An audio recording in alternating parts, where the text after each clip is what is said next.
Thank you. Hi, everyone. What a beautiful day to be here talking to you. Yes, accessibility and the standards behind accessibility. I usually start my talks with a statement of some sort. It might be a little bit bold or, something that could shock you. But for this one, it was a no-brainer because, I didn't even need to be creative for this because it's very much likely that you need to make some sort of changes in the way you work, in the way you code, in your processes. I'm about to talk about the European Accessibility Act. No legal advice, but yes, I'm going to talk about the law. Okay, hold on, I'll get my notes.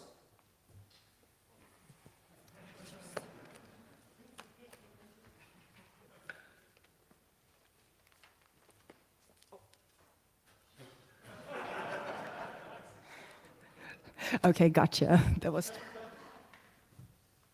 No, but seriously, legal stuff can feel tricky, especially if it's not your cup of tea.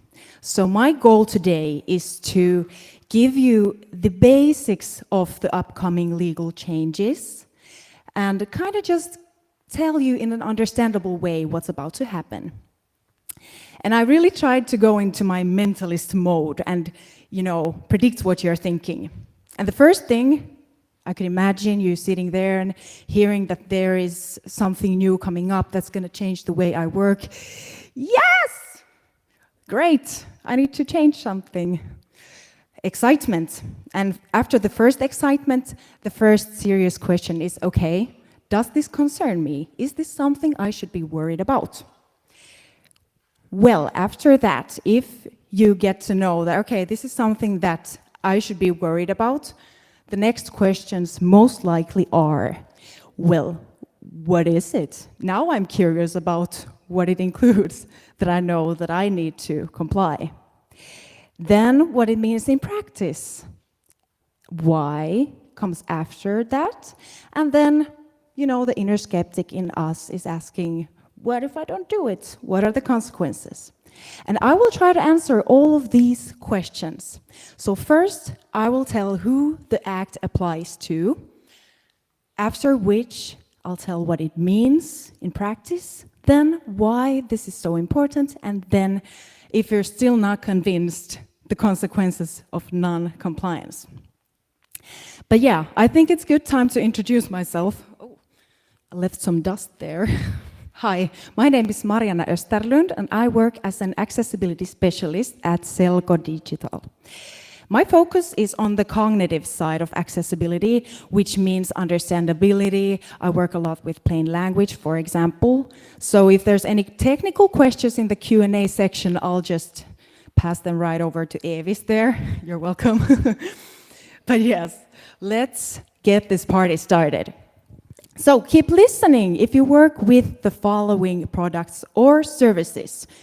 Obviously, I would want you to listen, the whole way through either way, but be extra careful.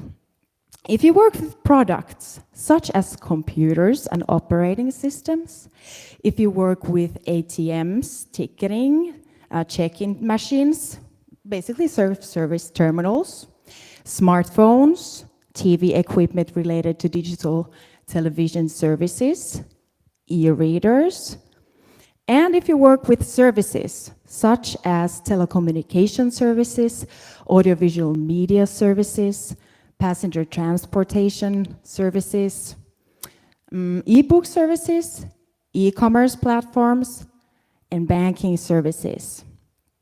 And because it's the European Accessibility Act, you most likely need to comply if you work with products and services previously mentioned, which are meant for individual customers in the market of the EU.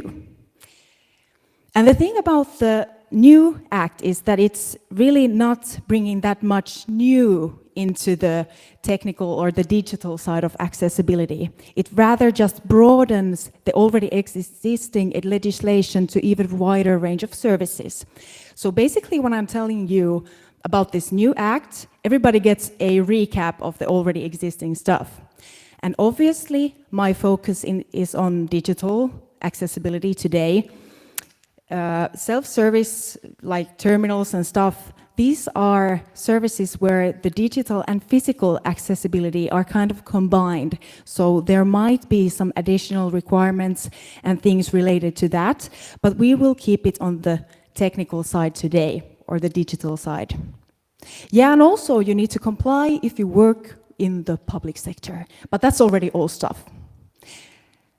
Okay, micro-organizations are off the hook for now.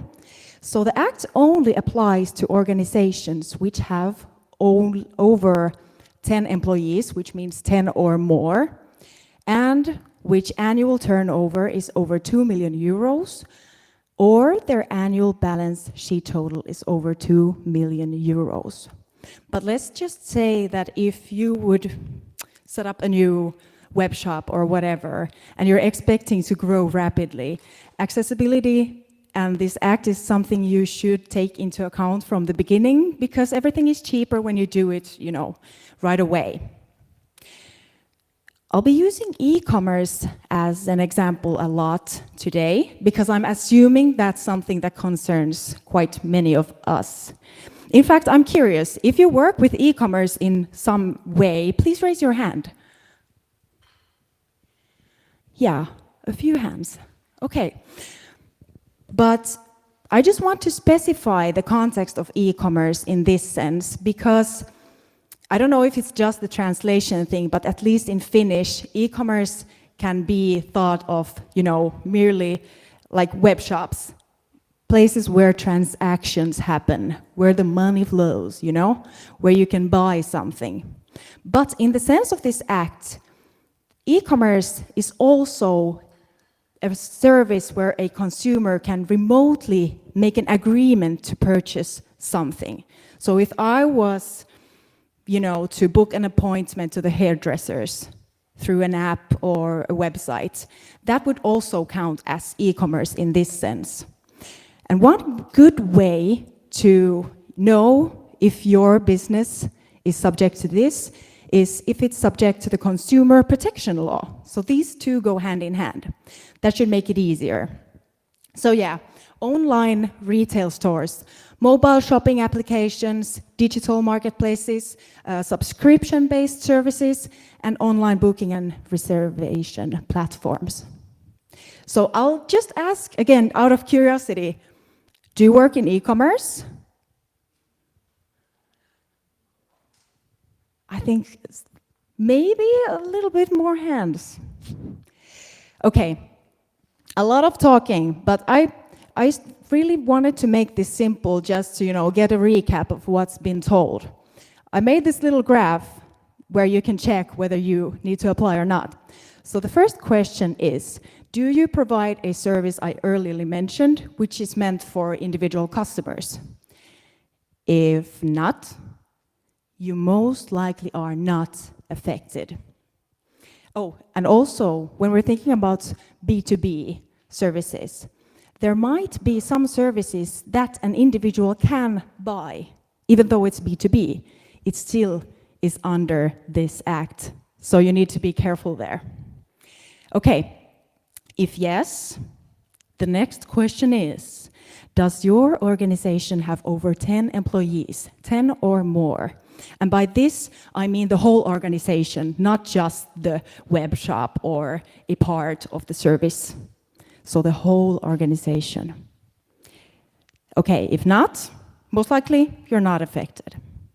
If yes, the next question is your annual turnover over 2 million euros? Again, well, let's go the other way around. If yes, most likely you need to apply. And if not, the next question is your annual balance sheet total over 2 million euros? If not, you're most likely not affected. But if yes, you most likely are. And now, this is a good time to take a picture. I can pose for you.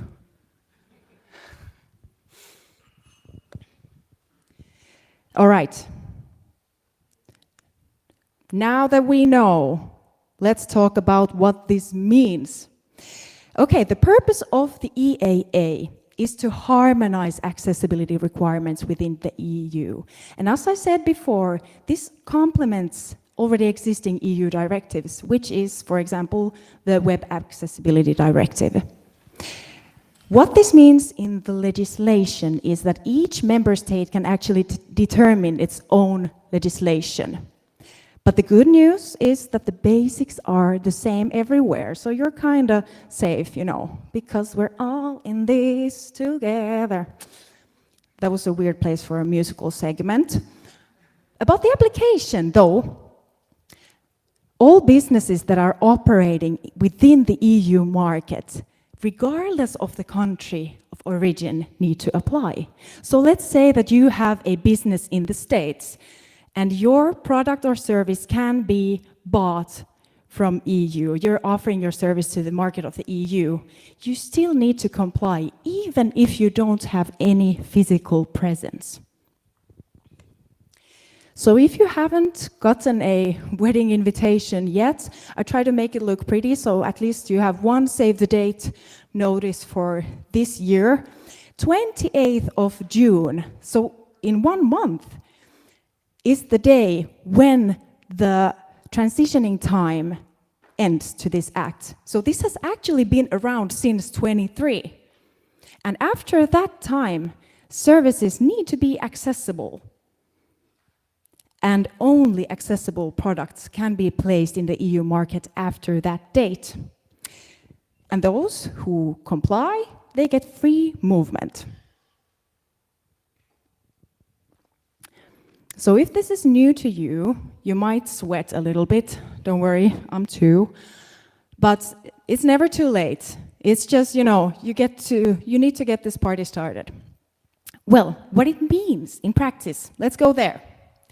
There are some requirements that are the same basically everywhere inside the EU. The first one is that the service needs to comply to VGAG 2.1A and AA levels. I'll talk about this in a bit. Then the service needs to provide an accessibility statement. And an accessibility statement is just a site on the website where the user can go and they can read about the accessibility issues that can be found in the service. So let's say I would be a blind user. Sorry for the stereotypical example, but that's you know, there's a reason why it's so widely used. Yeah, so I could go to the accessibility statement and read about the possible issues that could be found in the service so that I would know to prepare myself for those. Also, you would need to provide a feedback and complaint mechanism so that the user can tell you if there are some accessibility issues you haven't noticed yet or something they have troubles with. And then for e-commerce specifically, you need to give the accessibility information of the products that are placed in your web shop. And this is important because, you know, if you need accessibility, it's also good to know whether the product suits you, whether you can use it or not. But this information can only be given if you have the information, obviously. So if you don't get the information from the, you know, producer or whatever, you can't do it. But if you get it, you need to put it out there. And also, in all EU countries, there is a designated supervisory authority who's taking care of supervising all of this. Well, these things might be different in each EU country. There could be some additional requirements. So in addition to the VGAG compliance, they might want you to go a little bit further. Also, the nature of sanctions is very different in some countries.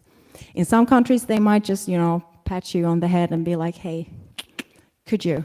And in some countries, they might be like, you know, there could be, okay, I'll talk about it later. And then also, what varies by country a lot is support and advisory services. So in some countries, you might get a lot of support in how to do accessible services. Some countries, not that much.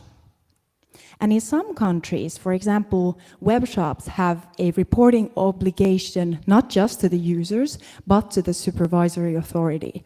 This is, for example, in Finland. So we actually need to tell the supervising authority about the issues in the web shop or the service.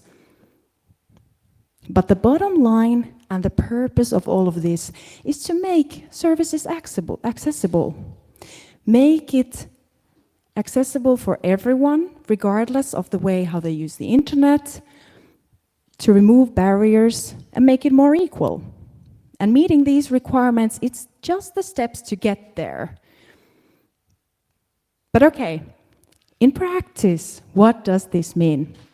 If we would have more time, I could run you through more of this, but I will just guide you to the guidelines.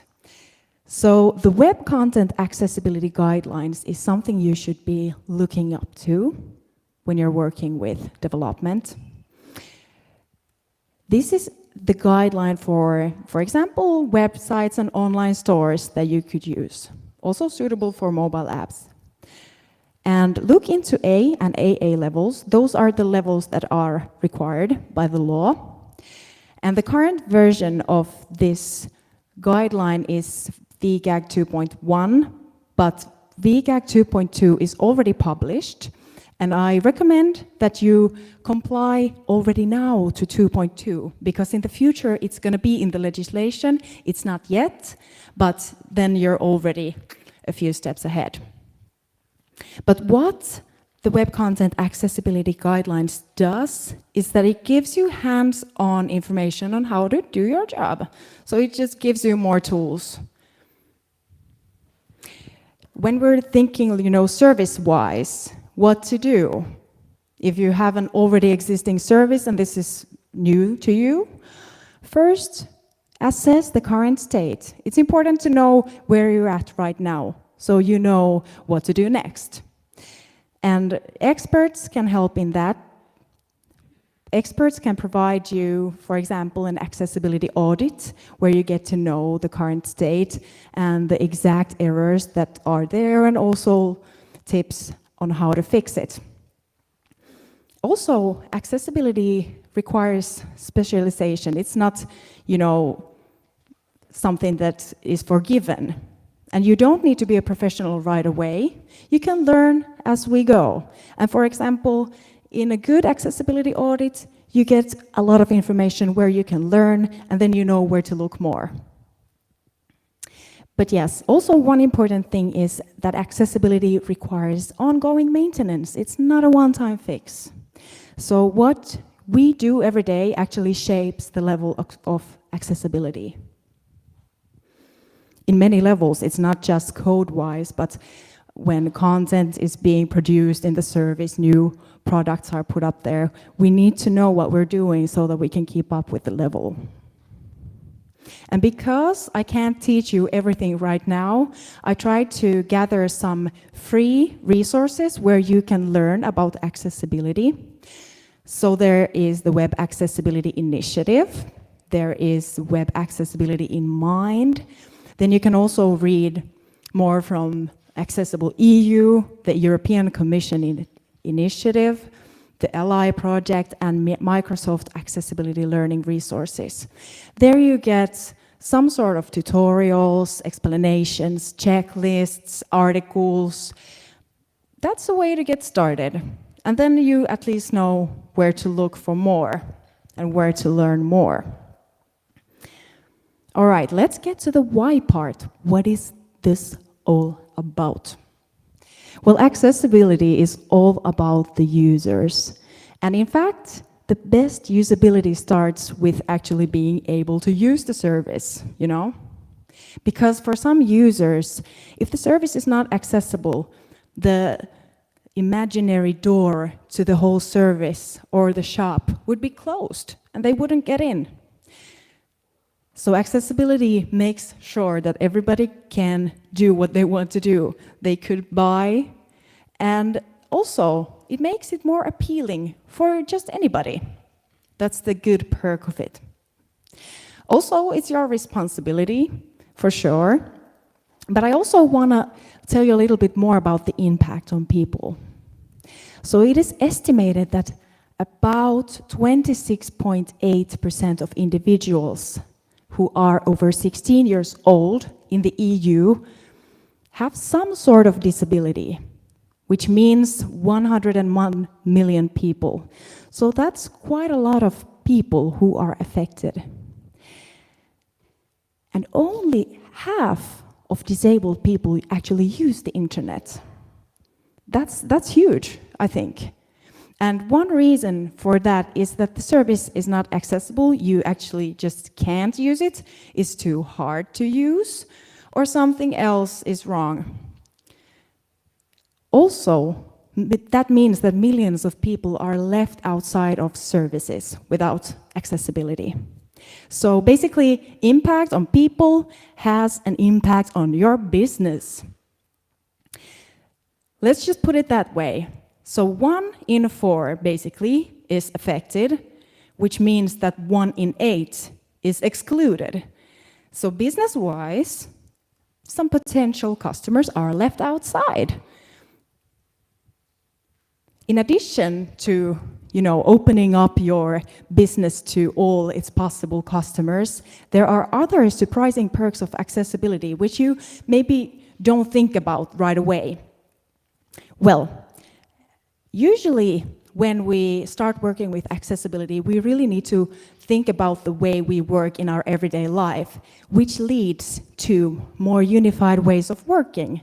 Because we have standards of how we do it more in the same way. It also leads to higher quality and robust in code, and just better design in general. All of this leads to more effective processes after the beginning, obviously. It means easiness, easiness for you because you know what to do, and easiness for your users who are enjoying the accessible products. This also can be seen in your brand. And also, one funny thing is that accessibility actually makes you stand out more in search engines. So it's easier for customers to find your service. And this is based on the fact that oftentimes when we do accessibility, we make the service more, we give the information about the content and the service to assistive technology. Search engines are also technology. So, when we do accessibility, the search engines get more information on what you are, offering, and then they can recommend it more effectively. And all of this leads to more customers and happier customers. Those who are already there are happier to use your services. For those who are not convinced yet, for the skeptic ones, I'll talk about the consequences of non-compliance. So what if you just decide to pass on this? There are actually some sanctions, and there is ongoing monitoring. So the national authorities are overseeing the compliance. For example, here in Finland, it's the Finnish Transport and Communications Agency, Traficom. And possible consequences of violations include warnings and official notices, obligations to make improvements within a certain time span, financial penalties. For example, in Sweden, daily fines can be imposed until the service is accessible, that's a lot. And the worst case scenario is that the service could actually be removed from the market until it meets the requirements. So just to kind of put this together, EAA gives you the carrot and the stick in the same package. So it's like making accessible equal services, but also, if not, something unpleasant might happen. So let's just say that if equality, removing barriers and that stuff doesn't motivate you, it's just, better safe than sorry. I hope you learned something new. I hope that you found the motivation to look into this matter more. And also, it's just important to talk about this in your workplace. It doesn't really matter from which level the information comes from, that, hey, here's this thing that we need to react to. The most important thing is to make the internet more accessible for everyone. Thank you for listening.